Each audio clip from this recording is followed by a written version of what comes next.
அந்த இடம் வந்து உஹது மைதானம். உஹது யுத்தம் நடந்தது. முதல்ல நம்ம சலாம் சொல்லிக்கலாம். நான் சொல்ற மாதிரி எல்லாம் சொல்லுங்க.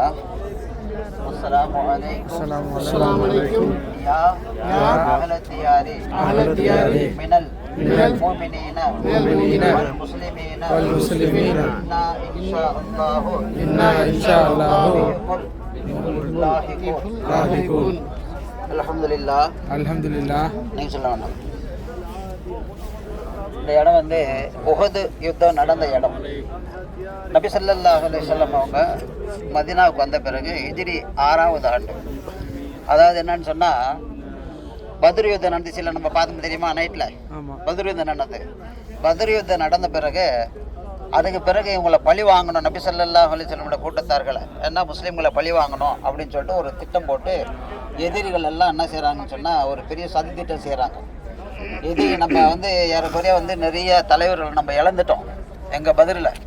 அதுக்கு பகரமாக நம்ம எந்த வகையிலாவது முகம்மதை நம்ம தீர்த்து கட்டிடணும், அந்த சஹாபாக்களெல்லாம் ஒழிச்சிடணும் அப்படின்னு சொல்லிட்டு ஒரு படையை அவங்க தட்டிட்டு வர்றாங்க. எத்தனை பேர் அப்படின்னு சொன்னால் 3000 படைகள், எதிரிகள் 3000 பேர். நபி ஸல்லல்லாஹு அலைஹி வஸல்லம் அவங்க என்ன செய்கிறாங்கன்னா ஒரு மஷரா பண்ணுறாங்க. என்னென்னா, இப்போ வந்து மதீனாவை தாக்கத்துக்காக வேண்டி எதிரி படை வர்றாங்க, நம்ம என்ன செய்யலான்னு சொல்லிட்டு ஆலோசனை கேட்குறாங்க. அப்படி ஆலோசனை கேட்கும்போது என்ன சொல்கிறாங்கன்னா, இளம் சஹாபாக்கள், அதாவது மதீனாவில் இருந்தே நம்ம யுத்தம் செய்யலாமா, மதீனாவுடைய புறநகரை விட்டு வெளியில் போய் நம்ம யுத்தம் செய்யலாமா பாதுகாப்புன்னு கேட்கும்போது சஹாபாக்கள், இளம் சஹாபாக்கள் சொல்கிறாங்க, யாரை சொல்லலாம், மதீனாவில் உள்ளே இருந்து நம்ம யுத்தம் செஞ்சால் பெண்கள்லாம் இருக்கிறாங்க, எதிரிகள் உள்ளே வந்தாங்கன்னு சொன்னால் சில விதமான பிரச்சனைலாம் நடக்கும், அதனால் மதீனாவை வந்து சுற்றி பாதுகாப்பாக வச்சுட்டு நம்ம வெளியில் போய் யுத்தம் செய்யலாம் அப்படின்னு சொல்லிட்டு இந்த இடத்துக்கு வர்றாங்க. மொத்தம் 1000 பேர் வர்றாங்க. 1000 பேரில் என்ன பண்ணாங்கன்னா, இந்த முனாஃபிக்குன்னு சொல்லுவாங்களே, நயவஞ்சகன், இங்கே ஒன்று சொல்லுவான் அங்கே ஒன்று சொல்லுவான், கோல் மூட்டி விட்றது. இந்த முனாஃபிக்கினுடைய தலைவனத்தை இருந்தான். அந்த தலைவன் என்ன சொல்கிறான், இங்கே பாருப்பா, இவங்களுடைய இவரு கூட போனால், நம்ம முகமது கூட போனால் போகிறாங்களா நிறைய பேர் செத்து போயிடுவாங்க, ஒரு சாவடி தான் கூட்டி போவார் அப்படின்னு சொல்லிட்டு ஒரு குழப்பத்தை உண்டு பண்ணி 1000 பேரில் 300 பேர் என்ன செய்கிறாங்க, முனாஃபிகள் இந்த படையை விட்டு வெளியே போயிடுறாங்க. மீதி எத்தனை பேருங்க? 700 பேர். 700 பேர் நபி ஸல்லல்லாஹு அலைஹி வஸல்லம் சஹாபாக்களை இங்கே நிற்கிறாங்க. இப்போ எதிரி படை வர்றாங்க. எதிரி படை வந்து யுத்தம் நடக்கிறதுக்கு முன்னாடி நபி ஸல்லல்லாஹு அலைஹி வஸல்லம் என்ன செய்கிறாங்கன்னு சொன்னால், 50 சஹாபாக்களை வில் வித்தையில் தேர்ச்சி பெற்றவர்கள். எத்தனை பேர்? 50 பேர். இந்த மலை ஜபலே ரும்மா, அந்த மலை பேர் வந்து ஜபலே ரும்மா. இந்த மலை மேலே அப்துல்லா இப்னு ஜுபைர் ரலியல்லாஹு அன்ஹு சொல்லக்கூடிய சஹாபி வில் வித்தையில் தேர்ச்சி பெற்றவங்க. அவங்கள வந்து அங்கே நிற்க வைக்கிறாங்க. நிற்க வச்சுட்டு என்ன வசியத்தை செய்கிறாங்கன்னா, நாங்கள் வந்து மக்கள், அதாவது நானோ என்னுடைய சஹாபாக்களோ கீழே விழுந்து இறந்து போய் எங்களை கழுகு கொத்தி சாப்பிட்டா கூட நீங்கள் கீழே வரக்கூடாது, பாதுகாப்புக்காக நிற்க வச்சப்பட்ட இடம் அது. நபியுடைய மஷூரா, பெரிய மஷூரா. நாங்கள் எந்த நிலையில் இருந்தாலும் நீங்கள் கீழே இறங்கக்கூடாது அப்படின்னு சொல்லிட்டு உத்தரவு போடுறாங்க. 50 பேர். இப்போ என்ன செய்கிறாங்கன்னா, யுத்தம் ஆரம்பிக்குது. யுத்தம் ஆரம்பித்த பிறகு சஹாபாக்களுக்கு மனசில் என்ன வருதுன்னு சொன்னால், பத்ர் யுத்தத்தில் நம்ம 313 பேர் ஜெயிச்சிடணும், குறைஞ்சது 1000 பேர் இருந்தாங்க, நம்ம இங்கே வந்து 700 பேர் இருக்கிறோம், 700 பேர் இருக்கிறோம், ஈஸியாக நம்ம ஜெயிச்சிடும் அப்படின்னு சொல்லிட்டு யுத்தம் ஆரம்பித்த உடனே எதிரி படையில் இஸ்லாத்தை ஏற்காமல் இருந்த காலித் இப்னு வலீத் தலைமை தாங்கி வர்றாரு. அவங்க என்ன பண்ணாங்கன்னா, எதிரி படைகள்லாம் செதறி ஓட ஆரம்பிக்கிறாங்க. செதறி ஓட ஆரம்பித்த பிறகு மலை மேலே நின்று இருந்தாங்க தெரியுமா, மலை மேலே நின்று இந்த சஹாபாக்கள், அதாவது தலைமையேற்று இருக்கக்கூடிய அப்துல்லா இப்னு ஜுபைர் ரலியல்லாஹு சொல்கிறாங்க, நபி ஸல்லல்லாஹு அலைஹி வஸல்லம் எந்த பிரச்சனை வந்தாலும் நம்மளை கீழே இறங்கக்கூடாதுன்னு சொன்னாங்க. கீழே யாரும் இறங்கக்கூடாது, ஏன்னா கனிமத்து பொருள், அவங்க பொருளை கீழே விட்டு போயிடுவாங்க எதிரிகள், அதெல்லாம் எடுத்து சேகரித்து பங்கு வைப்பாங்க லாஸ்ட்டில். அப்படி சொல்லக்கூடிய நேரத்தில் இந்த யுத்தம் நடக்குது. நபி ஸல்லல்லாஹு அலைஹி வஸல்லம் அவங்க வந்து, அதாவது 16 சஹாபாக்கள் தல்ஹா ரலியல்லாஹு அன்ஹு தலைமையில் பாதுகாப்புக்காக நிற்கிறாங்க. பாதுகாப்புக்காக வேண்டி நிற்கக்கூடிய நேரத்தில் ஒரு ஈட்டி வந்து நபி ஸல்லல்லாஹு அலைஹி வஸல்லம் பல்லில் பட்டு, இந்த இடத்துல பட்டு என்ன ரத்தம் வடியுது அவங்களுக்கு. 2 பல்லு ஷஹீதாகுது, 2 பல்லு ஷஹீதாகுது. இப்போ என்ன செய்கிறாங்கன்னா, அந்த யுத்தம் நடந்துக்கிட்டே இருக்குது. யுத்தம் நடக்கக்கூடிய நேரத்தில் முஸஅப் இப்னு உமைர் ரலியல்லாஹு அன்ஹு இளம் வயது சஹாபி, ரொம்ப சின்ன வயசு பணக்கார சஹாபி மக்காவில். அவங்கள மாதிரி பணக்கார செல்வந்தர் எப்படின்னு சொன்னால், ஒரு தெரு வழியாக அவங்க போனாங்கன்னு சொன்னால் வீட்டில் இருக்கிறவங்க சொல்லுவாங்களாம், முஸஅப் போகிறாரு, அந்த அளவுக்கு வாசனை திரைவங்கள், உயர்ந்த வாசனை திரைவங்களை பூசக்கூடியவர். அப்படிப்பட்ட சஹாபி அவங்க வந்து இந்த யுத்தத்தில் கொடி வச்சிருக்கிறாங்க, கை வெட்டப்படுது, ஷஹீதாகிறாங்க. ஷஹீதாகிறாங்க. நான் லாஸ்ட்டில் அந்த இதை உங்களுக்கு நான் சொல்கிறேன். அப்போ ஷஹீதாகிட்ட பிறகு என்ன வதந்தி பரவுதுன்னு சொன்னால், நபி ஸல்லல்லாஹு அலைஹி வஸல்லம் அவங்க போரில் கொல்லப்பட்டாங்க அப்படின்ட்டு முனாஃபிகீன்கள் புரளை கிளப்பி விட்டாங்க. இப்போ நபி ஸல்லல்லாஹு அலைஹி பெரிய தந்தை ஹம்ஸா ரலியல்லாஹு தஆலா அவர்கள். ஹம்ஸா ரலியல்லாஹு தஆலா யாருன்னு சொன்னால், பத்ர் யுத்தத்தில் அதாவது ஹிந்தா என்று சொல்லக்கூடிய பெண்மனுடைய மகனை கொன்றதற்கு பழி தீர்ப்பதற்காக வேண்டி வஹஷி என்று சொல்லக்கூடியவருக்கு வில்வித்தையில் தேர்ச்சி பெற்றவன் அவர். வஹஷி என்று சொல்லக்கூடியவருக்கு நிறைய காசு பணம்லாம் கொடுத்து, தங்க காசெல்லாம் கொடுத்து, நான் சொல்கிறேன் பாருங்க, இந்த போரில் கலந்துக்கிறாரு, அவரை நீங்கள் கொண்டுட்டீங்கன்னா இவ்வளோ நான் ஹதியா கொடுக்குறேன்னு சொன்ன உடனே ஹம்ஸா ரலியல்லாஹு தஆலா இந்த போரில் பெரிய வீரர், நபி ஸல்லல்லாஹு அலைஹி பெரிய தந்தை, ரொம்ப பெரிய வீரர், சிங்கம், அவங்க கொல்லப்படுறாங்க. அப்போ அந்த ஹிந்தா என்ற பெண்மணி இங்கே வர்றாங்க. வந்து என்னுடைய மகனை நீ கொண்டாய் அல்லவா, அது பழி தீர்க்கிறேன்னு சொல்லிட்டு வயிற்றை பிளந்து ஈரக்கொலையை எடுத்து வாயில் கடிச்சு தூக்குறாங்க. ஷஹீதான நபி ஸல்லல்லாஹு பெரிய தந்தை.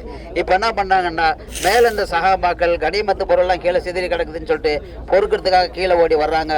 எதிரி படைகள் சிறண்டு ஓடினாங்க இல்லையா, அவங்க எல்லாம் ஒன்றா சேர்ந்து மறுபடியும் திரும்பி தாக்க வந்துட்டாங்க. நபி ஸல்லல்லாஹு என்ன சொன்னாங்க, மேலே இறங்கக்கூடாதுன்னு சொன்னாங்க. ஒரு சின்ன சொல்லுக்கு மாற்றம் செய்ததன் காரணமாக என்னாச்சுங்க, 70 சஹாபாக்கள் இங்கே கொல்லப்படுறாங்க. மனசில் நினச்சாங்க, நம்ம தான் மெஜாரிட்டியாக இருக்கிறோமே, பத்ருல நமக்கு எல்லாம் உதவி செய்தானே, உஹுதுல நமக்கு உதவி செய்வேன், நம்ம தான் ஜெயிக்க போகிறோம்பா, நம்ம தான் ஜெயிக்க போகிறோன்னு பெருமையோடு இருந்தார்கள். கடைசியில் 70 சஹாபாக்கள் இங்கே ஷஹீதாக்கப்பட்டார்கள். நபி ஸல்லல்லாஹுடைய பல்லு ஷஹீதாக்கப்பட்டது. இப்போ இந்த யுத்தத்தினுடைய சம்பவங்கள் நிறைய பெருசாக நீண்டுக்கிட்டே போவோம். கடைசியில் 3 சஹாபாக்கள் அங்கே அனைவருக்கிறாங்களே, இந்த எதிர்க்கு இல்லையா, இங்கே யார் இருக்கிறாங்கன்னு சொன்னால், ஒன்று ஹம்ஸா ரலியல்லாஹு தஆலான்னு சொல்லக்கூடிய நபி ஸல்லல்லாஹுடைய பெரிய தந்தை, இன்னொன்று அப்துல்லா இப்னு ஜஹஷ் ரலியல்லாஹு சஹாபி, அப்துல்லா இப்னு ஜஹஷ் ரலியல்லாஹு, மூன்றாவது முஸஅப் இப்னு உமைர் ரலியல்லாஹு சொல்லக்கூடிய இளம் வயது சஹாபி. இவங்க 3 பேரும் இந்த இடத்துல அடங்கப்பட்டிருக்கிறாங்க. மீதி 67 சஹாபாக்கள் அந்த பகுதியில் அங்கே வட்டத்து பாருங்க, பெருசா அங்கே பெரிய கபரு, இதுக்குள்ள அடங்கியிருக்கிறாங்க. 70 சஹாபாக்கள் இங்கே ஷஹீதாக்கப்பட்ட இடம். தீனுக்காக வேண்டி, மார்க்கத்திற்காக வேண்டி தன்னுடைய முழு செல்வத்தையும் உயிரையும் கொடுத்த சஹாபாக்களுடைய புனித பூமி நம்ம செலவு பண்றதுக்கு யோசனை பண்றோம், ஹதியா கொடுக்கறதுக்கு யோசனை பண்றோம், ஜக்காத்து கொடுக்கறது யோசனை பண்றோம், சதகா கொடுக்கறது யோசனை பண்றோம். உயிரை கொடுத்தாங்க, பிள்ளைங்களை கொடுத்தாங்க, சொத்தை கொடுத்தாங்க, செல்வத்தை கொடுத்தாங்க. எதுக்கு கொடுத்தாங்கன்னா இந்த மார்க்கத்துக்காக வேண்டி கொடுத்தாங்க. அந்த இடத்துல தான் நம்ம நிற்கணும் இன்ஷா அல்லாஹ். நபி ஸல்லல்லாஹு அலைஹி வஸல்லம் அவர்கள் ஷஹீதாக்கப்பட்டாங்கன்னு சொல்லி ஒரு பெண்மணி கேள்விப்படுறாங்க. அந்த பெண்மணி மதீனாவிலேருந்து ஓடி வர்றாங்க. மதீனாவிலேருந்து ஓடி வரக்கூடிய நேரத்தில் ஒருத்தர் எதிரில் போகிறாரு, எங்கம்மா போகிறீங்க, நபி ஸல்லல்லாஹு அலைஹி எப்படி இருக்கிறாங்க, அவர் சொல்கிறாரு, உங்களுடைய தந்தை இந்த போரில் ஷஹீத் ஆகிட்டாரு. யார் சொல்கிறாரு? அந்த பெண்மணிக்கிட்ட. இல்லை வேற பெண்மணி. அவங்க நபி இந்த மாதிரி ஷஹீத் ஆகிட்டாங்க, கொல்லப்பட்டாங்கன்னு பொருள் வந்த பிறகு நபியின் மேலே இருந்த முகப்பத்தின் காரணமாக, எல்லா பெண்களுக்கும் முகப்பத் தான் நம்மளுக்கு இருக்குது, அவங்க ஓடி வர்றாங்க, எப்படி இருக்கிறாங்கன்னு சொல்லிட்டு கேட்கறதுக்கு விசாரிக்கிறதுக்கு. எதிரில் போகிறவர் சொல்கிறாரு, இந்த மாதிரி உங்களுடைய தந்தை ஷஹீதாகிட்டார், காதல் அதை பற்றி கேட்கவே இல்லை. அடுத்ததாக சொல்கிறாங்க, எங்கே போறீங்கன்னு சொல்லிட்டு, நபிஸ் எப்படி இருக்கிறாங்க. அந்த இன்னொருத்தர் சொல்கிறாரு, ஏமா உங்களுடைய சகோதரர், உடன்பிறந்த சகோதரர் இந்த போரில் கொல்லப்பட்டார், ஷஹீதாகி விட்டார். அதை பற்றி அந்த பெண்மணி எதுவும் கேரள பிடிச்சிக்கல. மறுபடியும் போகிறாங்க, உங்களுடைய மகன் இந்த போரில் ஷஹீதாக்கப்பட்டார், அதை பற்றி அவங்க விசாரிக்கல. மறுபடியும் ஓடுறாங்க, உங்களுடைய கணவரும் இந்த போரில் ஷஹீதாக்கப்பட்டாங்க, உங்களுடைய தந்தை பெற்ற தந்தை ஷஹீதாக்கப்பட்டார், உடன் பிறந்த சகோதரர் ஷஹீதாக்கப்பட்டார், உங்களுடைய மகன் பெற்றெடுத்த மகன் ஷஹீதாக்கப்பட்டார், உங்களுடைய கணவர் ஷஹீதாக்கப்பட்டார், இவ்வளவு பேரும் ஷஹீதாக்கப்பட்டார்கள் என்று சொல்லியும் கூட அந்த பெண்மணி கொஞ்சமும் கலங்காமல் நபி எப்படி இருக்கிறாங்க, நபி எப்படி இருக்கிறாங்க அப்படின்னு கேட்டு இங்கே வந்து நபியை பார்த்த பிறகுதான் அவர்களுக்கு மறுபடியும் அவங்களுக்கு பழைய நினைவுக்கு வர்றாங்க. அந்த அளவுக்கு ஷஹீதான இந்த இடம் நம்ம வந்திருக்கிறோம். இந்த இடத்துல நீங்கள் துவா கேளுங்க, யாரெல்லாம் இங்கே அனைவருக்கூடிய சஹாபாக்குடைய பொருட்கள் எங்களுடைய பாவங்களை மன்னிப்பாக துவா கேளுங்க, ஹாஜத்து நிறைவான இன்ஷா அல்லாஹ். அல்லாஹ் நம் அனைவர்களுக்கும் அடிக்கடி இந்த இடத்தை ஜியாரத் பண்ணக்கூடிய தௌஃபீக் செய்வானாக. வாஹிரு தஅவானா அனில் ஹம்துலில்லாஹி ரப்பில் ஆலமீன். ஒரு சின்ன துவா ஓதி. الحمد لله رب العالمين حمدا يوافي نعمك مزيدا واعف عنا يا كريم يا رحيم يا الله. اللهم صل على رسولك سيدنا محمد وبارك وسلم عليه. اللهم اغفر لنا ذنوبنا وخطايانا كلها يا رب العالمين. اللهم وصل مثل صواب ما قرأناه من كلامك العزيز هذه هدية واصلة رحمة نازلة وبركة شاملة تحفة كاملة منك إلى روح سيدنا محمد صلى الله عليه وسلم خاصة ثم إلى روح من تلون القرآن العظيم لأجله واغفر لهم ورحمهم وانص الله وحشتهم ورحم الله غربتهم ونور الله ضريحهم وتقبل الله من حسناتهم وجاوز الله عن سيئاتهم وجمع الله بيننا وبينهم في جنات النعيم. اللهم اجعل قبره روضة من رياض الجنان ولا تجعل قبره حفرة من حفر النيران. يا الله எங்களுடைய பாவங்களை மன்னிப்பாயாக. எங்களுடைய பெற்றோர்கள், குடும்பத்தார்கள், மனைவி மக்கள், நண்பர்கள், உறவினர்கள், மூமின் முஸ்லிம்கள் அவருடைய பாவங்களை மன்னிப்பாயாக. யா அல்லாஹ் எங்களுக்கு ஆபியத்தை தருவாயாக. எங்களுக்கு இம்மாமினுடைய சுகங்களை தருவாயாக. எங்களுடைய அமல்களை நீ புரிந்து கொள்வாயாக. எங்களுடைய ஹஜ் உம்ராக்களை நீ கபூலாக்குவாயாக. குடும்பத்தோடு நாங்கள் ஹஜ் உம்ரா செய்யக்கூடிய பாக்கியத்தை தருவாயாக. அடிக்கடி இந்த மைதானத்தை நாங்கள் தரிசிக்கக்கூடியவர்களை எங்களை ஆக்கி வைப்பாயாக. யா அல்லாஹ் இங்கு அடங்கியிருக்கக்கூடிய சஹாபாக்குடைய பொருட்டால் எங்களுக்கு நீ துவாவை கபூலாக்கி தருவாயாக. ரப்பனா ஆதினா ஃபித் துன்யா ஹஸனதம் வ ஃபில் ஆகிரதி ஹஸனதம் வ கினா அஸாபன் நார். வஸல்லி அலா நபி முஹம்மதின் வ அலா ஆலிஹி வ ஸஹ்பிஹி வ ஸல்லம் அஜ்மஈன்.